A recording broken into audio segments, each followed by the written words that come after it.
चलिए अब आगे बढ़ते हैं, बात जरा कटरा के हवाले से भी करते हैं और उसके बाद हज के ताल्लुक से भी थोड़ी बात करेंगे। कुछ लोगों की शिकायतें हैं, आजमीन की तरफ से कुछ शिकायतें की जा रही है, लेकिन बात जरा कटरा की भी करते हैं, जहां पर इन दिनों यात्रियों की एक अच्छी खासी तादाद जा रही है।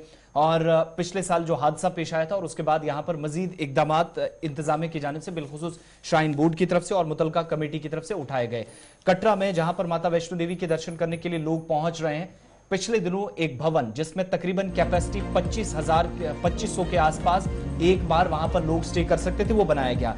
लेकिन अब स्काई वॉक बनाने की भी तैयारी यहां पर मुकम्मल की गई है और नवरात्रों से पहले मुतलका हुकाम के मुताबिक जो पार्वती भवन है उसको भी उसकी तामीरात भी मुकम्मल कर ली जाएगी। और ये वो स्काई वॉक होगा, ये वो पार्वती भवन होगा जहां पर दो तरह के रास्ते आसान हो जाएंगे। जो आप कार से या बैटरी सेवा देखते हैं उसके साथ स्काई वॉक से भी यहाँ नकलो हरकत होगी।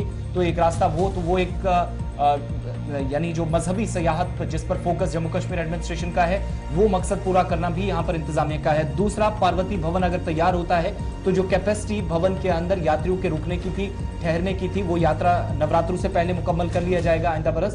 तो उसमें भी एक जो असल तादाद जो पिछले वाला भवन बना था उससे कहीं ज्यादा इस भवन के अंदर ठहरने की लोगों को जो है वो आसानी मिलेगी।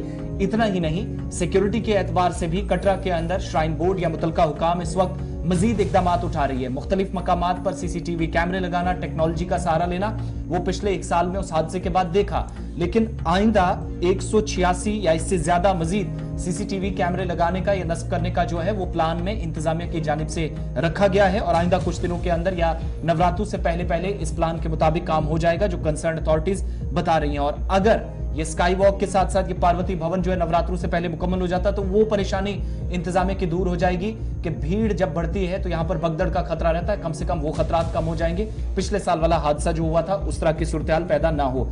इतना ही नहीं, बोर्ड के मुताबिक किसी भी तरीके से आज के वक्त में यात्रियों का अगर फ्लो होता है तो एक ही रास्ता होता था 14 किलोमीटर भवन निचले हिस्से से ऊपर जो यात्री जाते थे तो वो उनके पास सिर्फ या तो बैटरी कार वाला रास्ता रहता था या भवन के रास्ते। लेकिन अगर ये स्काई वॉक बनता है तो एक वो एक्स्ट्रा रास्ता हो जाएगा, वहां से वो आसानी से जा सकेंगे। दूसरा, इसके अलावा आज के वक्त में सीसीटीवी कैमरों के जरिए नजर रखने की जरूरत, ताकि भीड़ को कंट्रोल किया जा सके और हर एक शख्स पर सिक्योरिटी के एतबार से भी नजर रखी जा सके, इस पर फोकस है। 1915 के आसपास लॉकर्स मुख्तलिफ इलाकों के अंदर, यानी जब टेक्नोलॉजी की बात हो रही है तो उस पर भी फोकस कंसर्न अथॉरिटी का इस पर रहेगा। वो मकामात जहां पर यात्रियों को ठहरना है, रेस्ट करना है, यात्रा के दौरान उनको आराम करना है वो, और इसके अलावा वेटिंग एरिया खवातीन के लिए, जो खवातीन यात्री जाएंगी वहां पर महिलाएं जाएंगी, उनके लिए भी खुसूसी इंतजाम किए जाएंगे।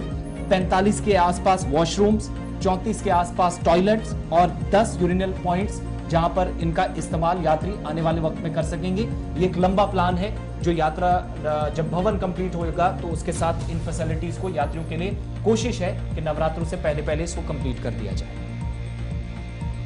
चलिए।